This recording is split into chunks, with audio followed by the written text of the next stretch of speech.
All right, wait, thanks a lot for coming. And Oh, it's a pleasure. well, first, welcome to our small show, the Hollywood That Never Was, in which we talk about some undeveloped ideas for films, movies, and TV shows. Today, it's a pleasure to have you. Uh, why, if you like, how about you introduce yourself a little bit to some of our viewers who aren't familiar with Doctor Who, maybe? Yeah, sure, of course. And I'm very happy to do that. Well, my name is actually, although it says Sophie Henderson on the bottom, my stage name is Sophie Aldred. That's Sophie Henderson is my married name. So oh, in fact, I could do that now. Hang on, let me these magic things on Zoom, I can actually rename myself, can I? So let's get that clear first of all. So that's I've put Sophie Aldred Ace, and Ace is the name of the character I played back in the day, 1987 to 1989, with the seventh Doctor Who, Sylvester McCoy. And then I reprised the role last year with the she's just finished being Doctor Who now, but she was the 13th Doctor, Jodie Whittaker, and they asked me back to do a special 90-minute episode with her. And for those of you who don't know Doctor Who, it's a really amazing show. It started in 1963, so 60 years ago this year, and it's about a Time Lord or lady. Sorry, that's my son making some food in the kitchen. Time Lord or lady, and he or she or they have two hearts. They come from a planet called Gallifrey, and they have a special fondness for the planet Earth, and they spend a lot of time with humans, including people who travel around with them in their spaceship, which is basically it's a UK blue police box, which used to be very common in the UK. It's like a telephone box, and it's blue. And basically, Doctor Who goes around solving all these mysteries of why there's sort of alien invasions, there's baddies, it's absolutely brilliant. It's a great program. Anyway, so I don't think that does it justice, really. But anyway, watch it. It's great if you don't know what it is. All right, thanks a lot. So let's start with the interview. Uh, some of the questions are focused a little bit on the unproduced season 27 that was planned originally before the 1989 cancellation. And some of them are more general about your time in Doctor Who and other related Doctor Who projects. Sure. Yeah, All fire right. away. All right. First, before the 1989 cancellation, there were already some plans being made for the season 27, from the Ice Warriors returning to Ace eventually leaving the Doctor and the show to go to Gallifrey to study to the Pyridornian Academy. So the question is, during the recording of season 26, you and the rest of the cast had already heard about some of these plans for the unmade season? No, we hadn't heard anything. And we were always the very last to hear plans and anything like that. Talking to Andrew Cartmel, who was our script editor, they were actually very kind of hazy plans. He and the writer Ben Aronovich, who'd written two of the episodes that we did. One was a very popular story, Remembrance of the Daleks, and then another one called Battlefield. Well, Ben and Andrew were great friends, and they had discussed some ideas. So they had discussed this idea that the Doctor was going to drop Ace off in Gallifrey, and she was going to train to be a Time Lord. I think probably as a kind of rebellious act, because Ace is a very feisty, rebellious character. Although Ace is she always wants to do the right thing. Like in fact, at the end of that story, Remembrance of the Daleks, she says to the Doctor, "We did good, didn't we?" And he says, "Time will tell, it always does." So she's got a good moral compass. And so I think he was probably thinking, oh, well, Ace, it would be interesting to leave Ace on Gallifrey and see how she could she'd make a big, she'd have a big effect, a big impact on the Time Lords, that's for sure. And then both Sylvester was booked for the following season of Doctor Who, which never happened. And I was booked for half of the season. So I was going to be written out halfway through what would have been season 27. Now, that's the only thing we knew at all. Otherwise, it was completely. We thought that we would just meet up, next year and do that. We didn't even know that the program was in danger and that it was going to be put on hiatus, as they called it, although really it was cancelled. Yes.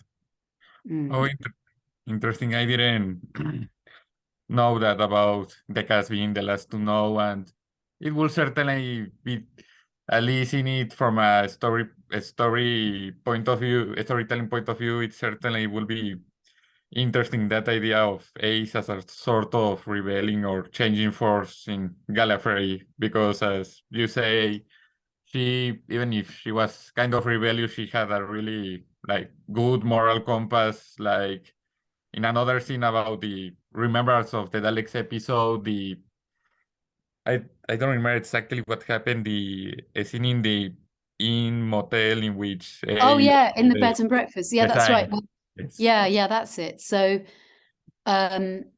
because basically the Dalek story was all about these two Dalek factions who were fighting each other. And there were the white Emperor Daleks, the Imperial Daleks, and there were the kind of dark grey Daleks. And it was very much a story about anti-racism. And so there was this sign.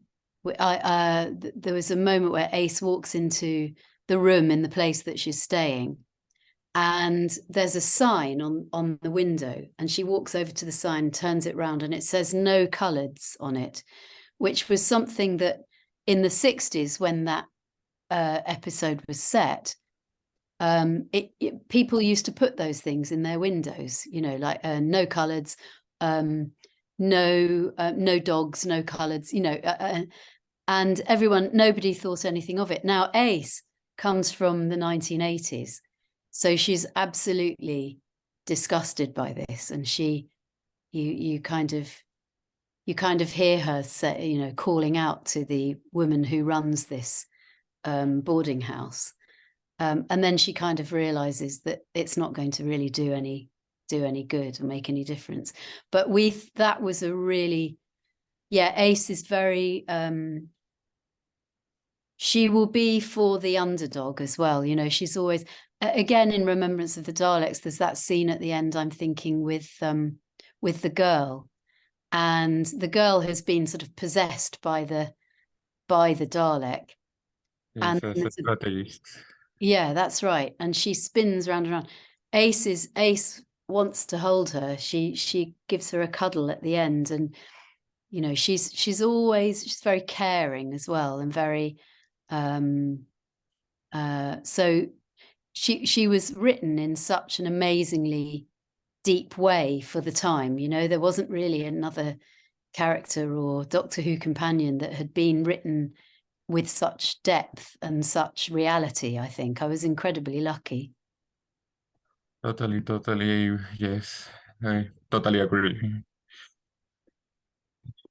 Yes. Actually, the Seventh Doctor and the Ace era was one of the first like seasons I started to watch of the classic series.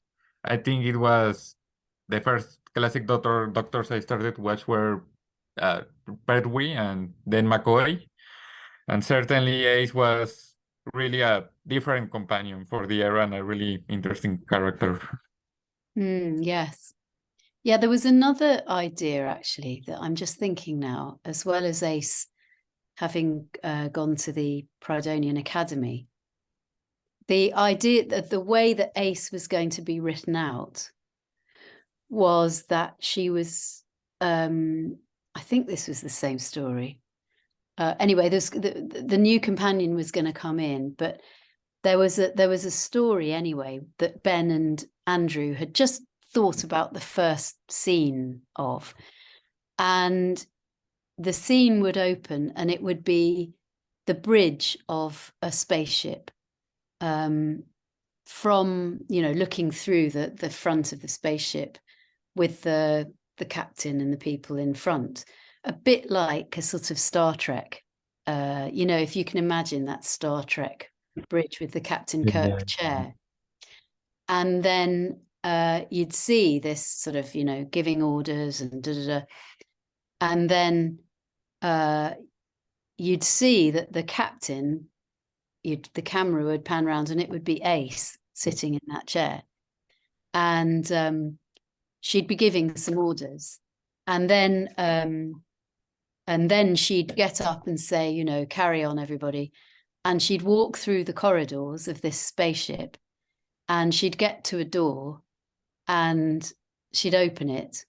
And there would be Doctor Number 7 inside this room. And she'd say, I have no idea what I'm doing. What are we doing here? So, and they loved that idea. They thought that would be really funny. They didn't know anything about the rest of the story, but they just thought of that one scene. And then there was an idea for introducing the new companion, and that was going to be you'd see this a sort of cat burglar, this woman in a and she'd be breaking into this stately home, and she'd be like creeping through the corridors and go into this room, and then she'd take a picture down from the wall, and behind it would be a safe, and she'd open the safe using her safe cracking skills, and the door would open and it would be Sylvester's doctor in there, and he'd all crouched like that in the safe saying, what took you so long?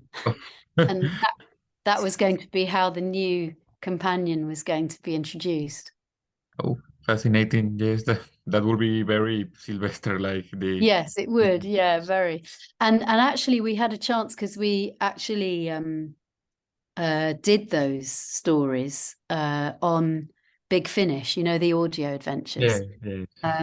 So later Andrew wrote those stories, and the new character was called Rain, and she was played by Beth Chalmers.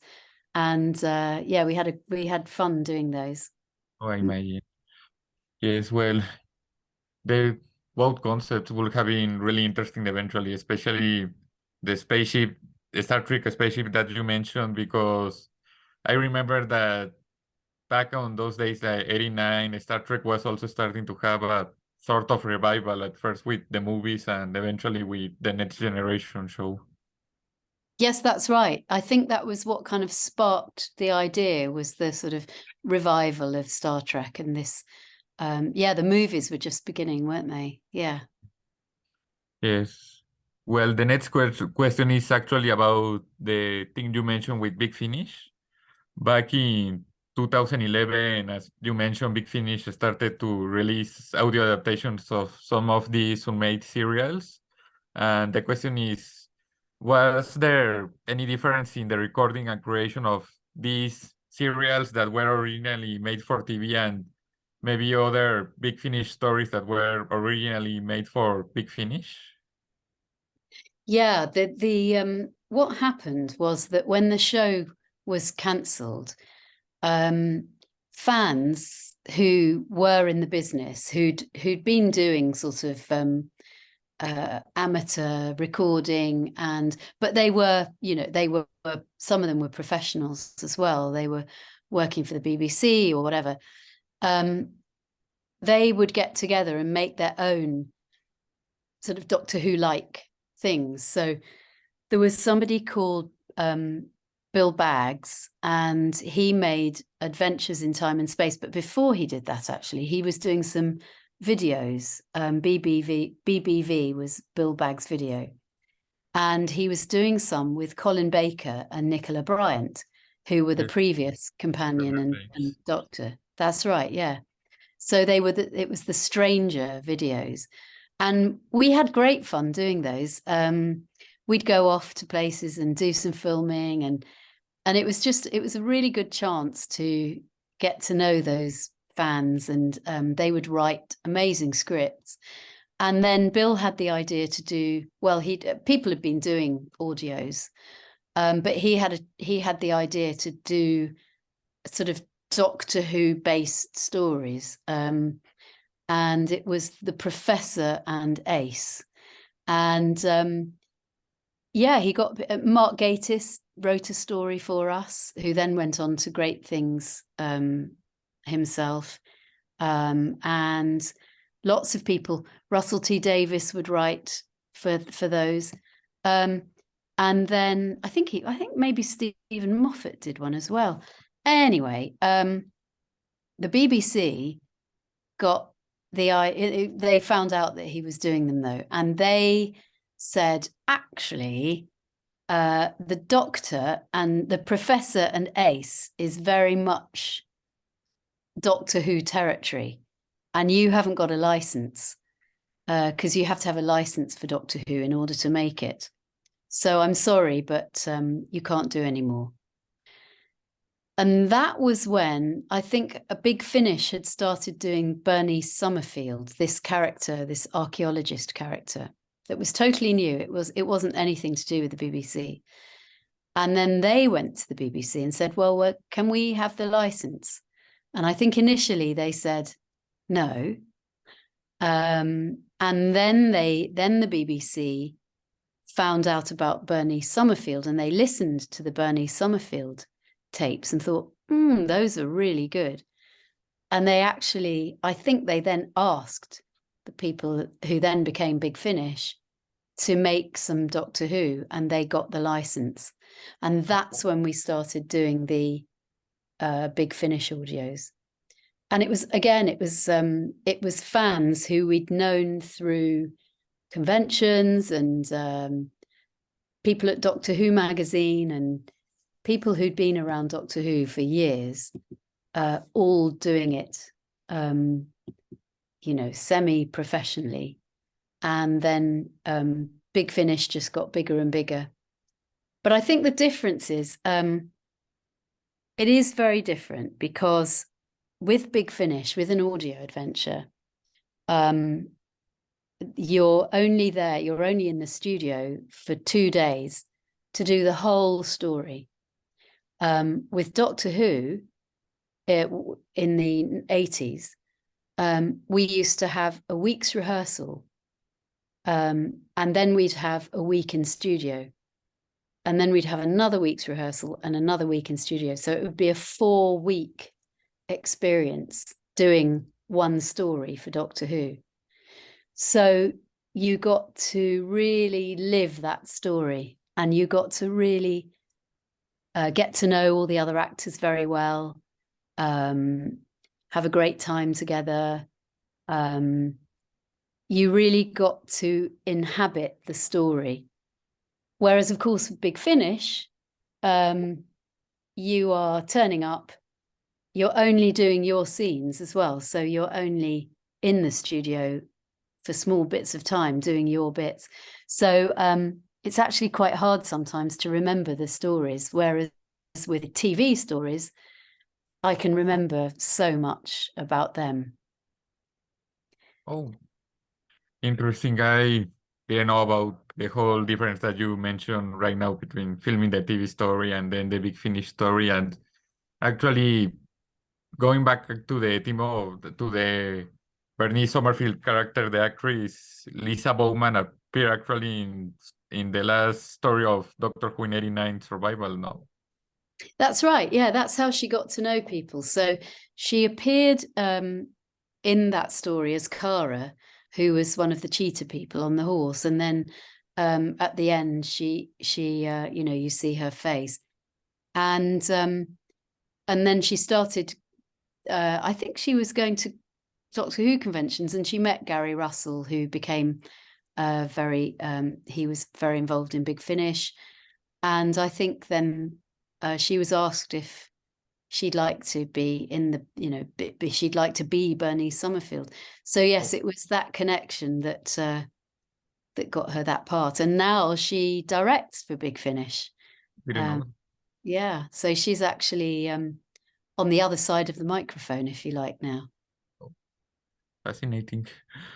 Well, the next question is returning a little bit to the topic of how Ace left the Doctor. Is there have been many ideas for stories about how Ace eventually leaves the Seventh Doctor from the original plans we mentioned during season 27 to the reason you mentioned in your own book that you wrote recently, a childhood scent, to the falling out that was mentioned implied to have happened between the Doctor and Ace during the Power of the Doctor special. Which of these reasons for Ace to leave the Doctor do you find them to be the most interesting one? That's a great question. I think what I hope that in the book we went some way to explaining why Ace has all these different timelines, and why there are so many ways she could leave the Doctor. None of them are completely explicit. You know that she at some point has got angry with the Doctor. And I guess the first time that happened was actually in the TV episodes, in The Curse of Fenric, one of the stories, where she says, you know, why do you never tell me anything? And she actually shouts at him. And then he betrays her, which is the first time the Doctor has ever done anything like that. And it's a real precursor to what happens in the future, I think, with the Doctor, who's more of a sort of a more complex character, I think, than you realize. But for Ace, I mean, I like the way that in The Power of the Doctor, the story with Jodie Whittaker, she does have some kind of completion with the Doctor. He gets his chance to tell her, you know, and what it's like, and she says, you know, something about now she's grown up. She doesn't realize what a burden, in a way, being a self-appointed custodian of humanity, and how heavy that load weighs on the Doctor. Now she's older and she gets it, but you still never really know what's happened. And I really quite like that. I like the fact that in the viewer's mind, or the listener's mind, it's ambiguous. And there are also people have written different ways of her leaving the Doctor as well. So I think it's in, I can't remember which Big Finish, but it's one of those Love and War or Afterlife or something like that. You know, it's more explicit. And but then in the trailer for the box set, for the season 26 box set, she doesn't explain what's happened, but she's hoping that he'll come back. And so I quite like all these different split ideas. I think Ace dies in the comic strip. I think it's one of those brilliant things about Doctor Who and the playing with time and playing with timelines. I like the idea that she never leaves the Doctor, and that she becomes old, and that the Doctor sort of has to go through that with her, you know, that she's mortal and she gets old and dies of old age. I quite like that idea. I mean, it's quite sort of touching, that, because I think Ace is a bit of a fish out of water anyway. She, as that last scene in the companion scene in The Power of the Doctor, once you've been a Doctor Who companion, I think, you know, it would be very hard to come back to Earth and carry on as you had done before with that, and you haven't got anyone that you can share that experience with. So yeah, I think it's good that it's ambiguous. Yes, that's really interesting. I hadn't seen it in that way of leaving the whole affair ambiguous. I think I agree that it makes it a more interesting storytelling device. And yeah, both scenes in The Power of the Doctor, the one with Sylvester and the final one of the companion support group, I found them actually really touching when I originally watched the special when it aired. Yes, it was very moving to film that, actually. Yeah. Well, then actually going a little bit now to talk about some books. During a long time, the only continuation to Doctor Who before Big Finish were the Virgin New Adventure books. And how did you feel they continued the story of Ace and the Doctor in the Virgin New Adventure books? Do you feel there was any idea on the books that could have worked or have been used on the show, even if it had go on? Yeah, that's great, because people really did take the characters off in new directions, didn't they, in the new adventures? And I thought it was very interesting to see what people, I mean, I mentioned Love and War, Paul Cornell, and then you had a very different kind of Ace. Again, lots and lots of different timelines and ideas. So you had the sort of gun-toting mercenary idea, you know. I don't know whether that might have got a bit boring after a while, you know, what I love about Ace, really, more than anything, is the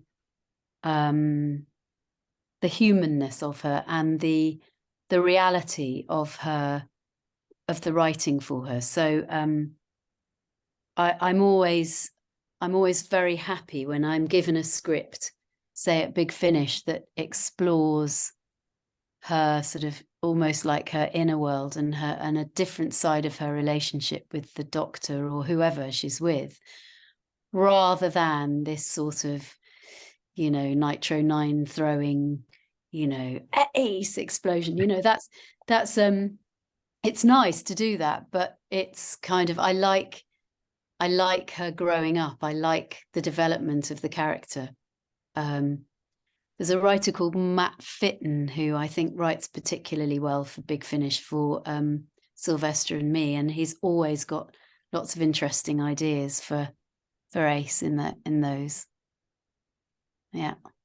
Oh, interesting. Yes, I think Doctor Who sometimes it's the strongest when it focuses more like in character focused storylines, both in Big Finish and both in the current and former TV series. Yes. Yeah, it's more interesting. I mean, as an actor, you want to be playing a range of emotions. That's the kind of meat and drink to an actor. So from my point of view, stories like Curse of Fenric and Love and War, as we mentioned, Afterlife, that really explore this sort of whole range of emotions. Ghostlight as well. Survival, you know, there's always a different facet of Ace's character to work with, and that's what I like as an actor, to be able to do that. Oh, it's interesting. Certainly, the character has been really well and interesting developed among the all the current media that Doctor Who is in, from books to Big Finish to the Power of the Doctor special. It's amazing, isn't it, when you think Yeah. about it? Yeah, because I mean, can't think of anything, any other show where that happens, where, you know, I've played this part for, what is it, about 35 years now, and still discovering new things to do with her. There's still the writers are getting new ideas. It's amazing. Yeah, you could almost say that even if Doctor Who was at least cancelled in TV or in a technical sense, it wasn't really cancelled because the story went on from Big Finish to the books and the comics. I completely agree. Doctor Who has never ever gone away. There's always been, and that's really in large part due to the fans, the sort of hearts and minds of the fans, because without the fans, we wouldn't be here now speaking, you know? Yeah, the fans were one of the main factors that created the fans and the actors that created this whole new range of stories of Doctor Who during the wilderness years. Yes, exactly. Well, then now actually talking about the wilderness years period. During this period, there was briefly an attempt for a 30th anniversary special known as the Dark Dimension. Was this special, when it was on a pre-production stage, presented to you? And if it was, which was your initial reaction to the project? Yes, I had a script sent to me, and I just thought, yes, great, because I loved working on Doctor Who. And again, with the Power of the Doctor, I loved working on I always love it. And I was just delighted to get a script where I could play Ace again. That's what I really wanted. And it was quite intriguing. It was with I think the Brigadier was going to be in it, Nicholas Courtney, Tom Baker's Doctor. I can't remember anything about the story, but no, I was thrilled, delighted. Amazing. Yes, was yes, I'm sure it was a really exciting moment, and eventually, even through it wasn't with the Dark Dimension special, you briefly returned to the role in the Dimensions in Time. I think it was for Comic Relief special. Was it, since the especially is kind of weird in the sense that it is a crossover with EastEnders, and it has the almost all the doctors on that were still alive on that era? Was it a fun experience to record or a more weird Oh experience? yeah, it was great fun to do. It wasn't ever meant as a sort of part of the canon. It was purely well, John Nathan Turner, our producer, was a fantastic showman, and he was also very, very loyal to the program, getting the publicity all the time. And it was the first time that anything had been filmed in 3D. And so, you know, this was a real coup for him to have got Doctor Who. But I mean, it was a bit of fun. It was a bit of like everything, like all the comic relief sort of sketches are always, you know, like a bit of fun. It wasn't meant to be an episode of Doctor Who. And it's crazy. I mean, gosh, tell me if you can understand it. I have no idea what was going on.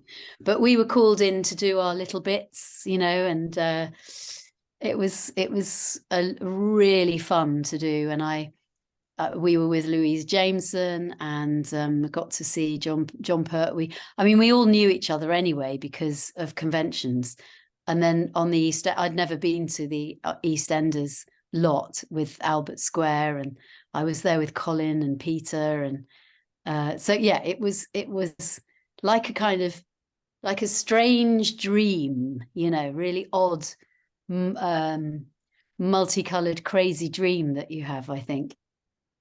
Yes, I remember that back when I was just discovering Doctor Who back in 2011, I found the special on YouTube and I found it really confusing because on those days first I didn't have a really good dominion of English as I had now.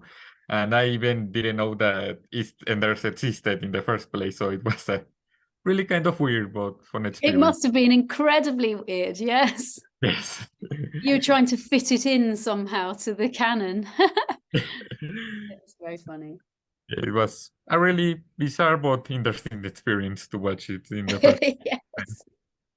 Yes. Well, this is now a more like, I don't know, personal question, but how do you feel that thanks to the new series of Doctor Who, many young people, including me, who didn't grow with the original series, have started to discover both the original series and the work that you and Sylvester have been doing with Big Finish? Oh, we are absolutely delighted that people have done that. In fact, we have been doing conventions recently, and really young people, like, you know, people of 7, 8 years old, are coming and saying, you know, you're my favorite Doctor and companion.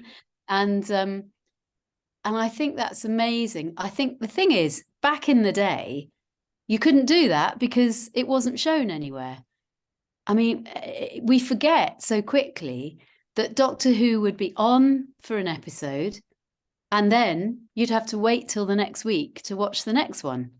You couldn't record it, you couldn't play it back.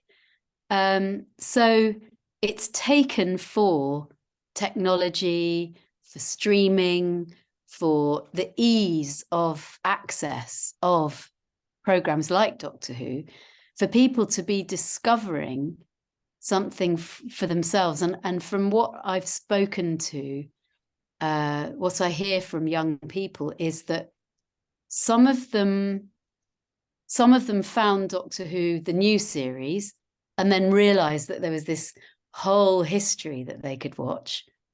Some people have been introduced to it by their parents or their grandparents. And sometimes you get these 3 generations of people all watching Doctor Who together, which I love. And then a couple of youngish people, in fact, last weekend, I asked them, how did you get into Doctor Who? And weirdly, 2 people had said the Peter Cushing movie. Very odd. They'd watched the Peter Cushing movie and then realized that was their first experience of Doctor Who. And then they'd realized that there was all this Doctor Who stuff. So yeah, people come at it in many different ways because they can now, in a way that just wasn't possible. So, I mean, it's great for us, and it's going to be very interesting to see when Doctor Who is distributed by Disney Plus, whether they will put the classic episodes on, and how many more people will be discovering Doctor Who. Yes, actually, a funny story is that the way I got introduced at least to the Seventh Doctor and Ace era wasn't actually with TV, but it was more with Big Finish because Oh, it was back during the pandemic in which I, except for school, I didn't have too much stuff to do. So it was when Big Finish started to give some audios for free during the pandemic. And I got hooked and I started to think if there was like, because I had like in those times a limited quantity of classic Doctor Who media.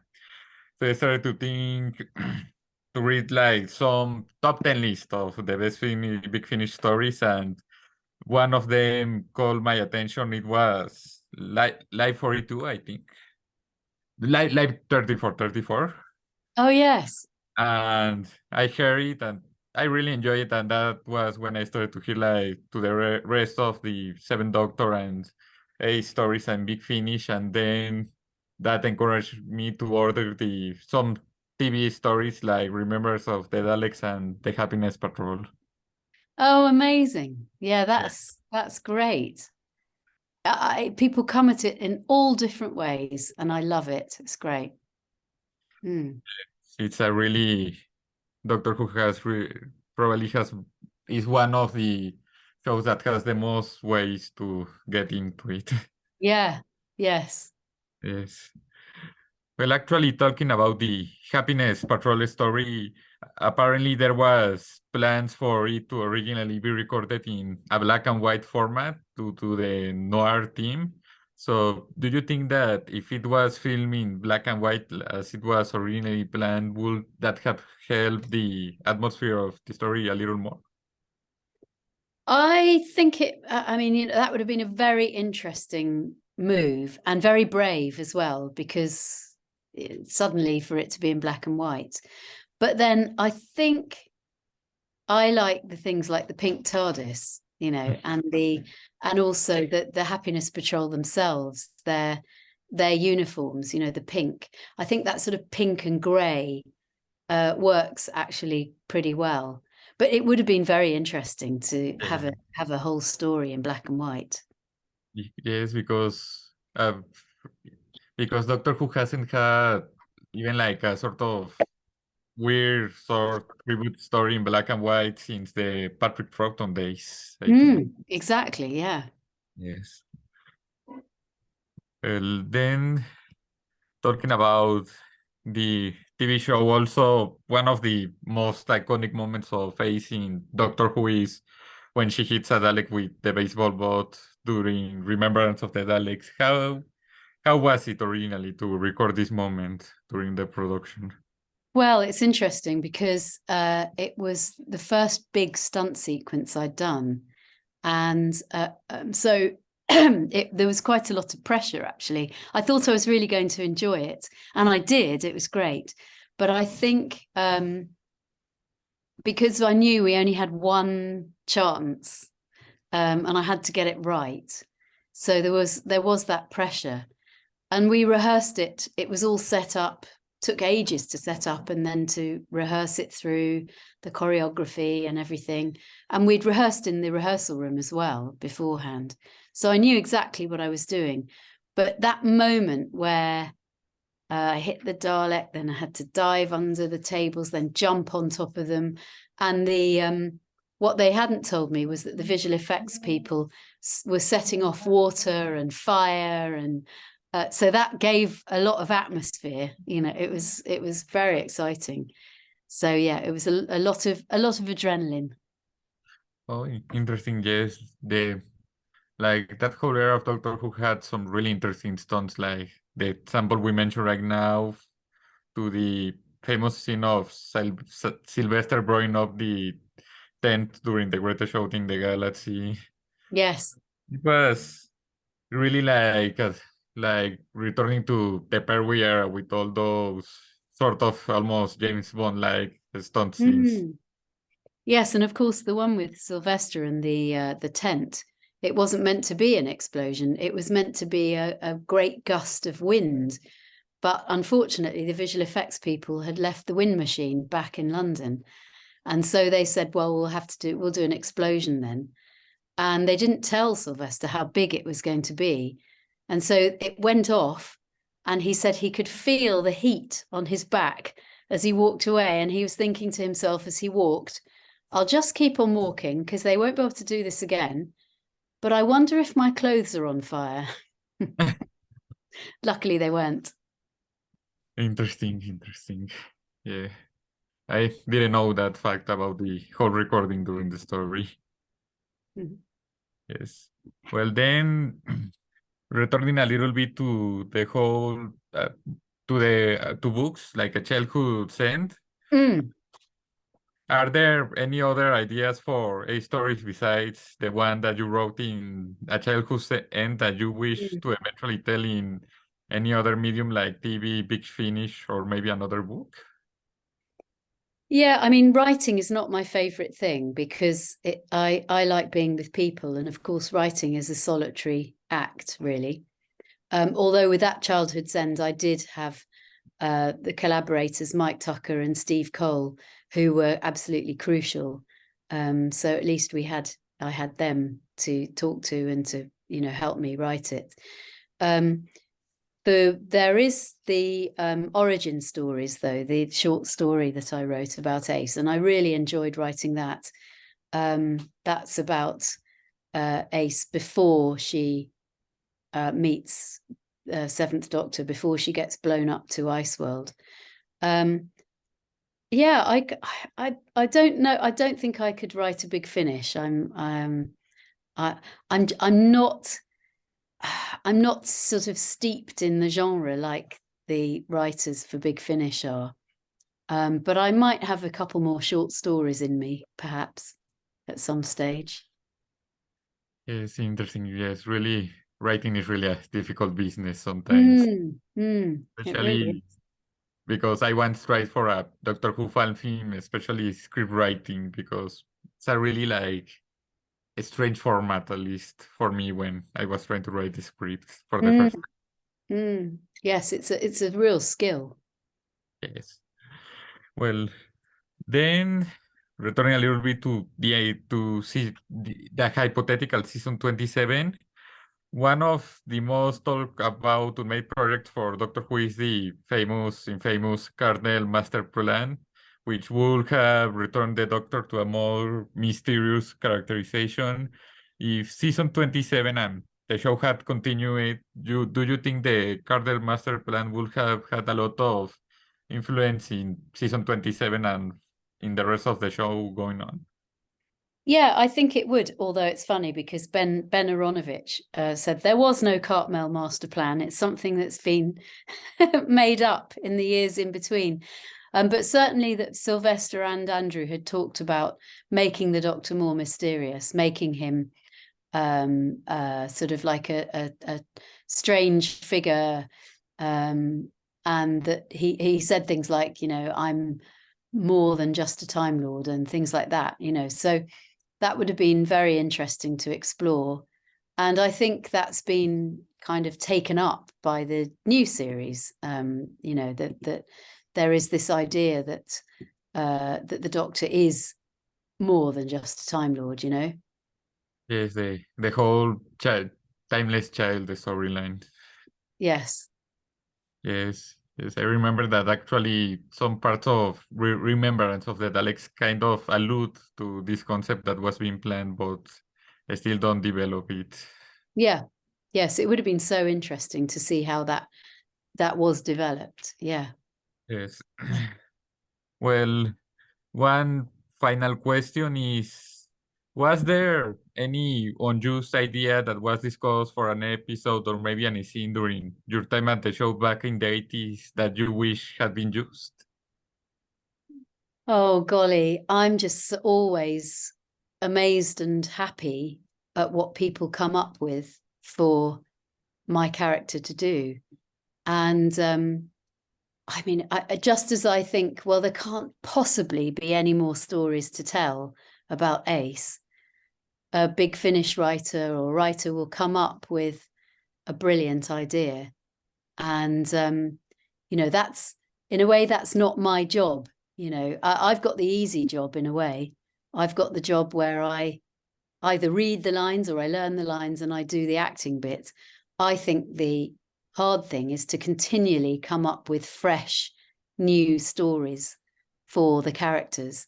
And I think the Big Finish writers are absolutely brilliant at that. So I'll just leave them to it. All right. Well, thanks a lot for being with us today. And I totally forgot to ask you at the start, how has your day been so far?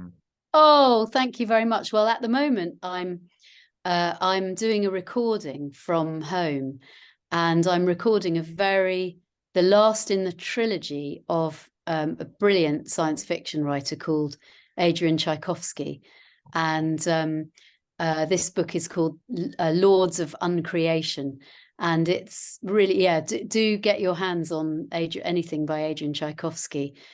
He's a brilliant writer. I've done 2 of the previous books of this, and then we're just recording it. We're recording it now, but it's like, yes, it's very funny because it's 6 hours in a cupboard recording this book, and I've got another day tomorrow recording it. So, but I doing the audiobooks is the hardest work that I do because you have to perform all the different characters. You have to remember all the voices that you're doing. And it is like performing. I was saying today to the producer who's in my earphones, I said, I'm so hungry. Why am I so hungry? And he said, I think it's probably because you're using your brain such a lot, because I had to keep stopping for something to eat because my tummy was rumbling and you could hear it on the microphone. But no, I'm enjoying the story. It's the fabulous trilogy. That's really nice. I will check the book and eventually the audio when it comes out. Yes, do. Well, then thanks a lot for your time today. We hope you enjoy your time today in our little show. So now we must be going because somewhere else tea is getting cold. Yes, absolutely. Very good. Well, Thank you very much. Thanks a lot to you and have a good evening. You too. You too.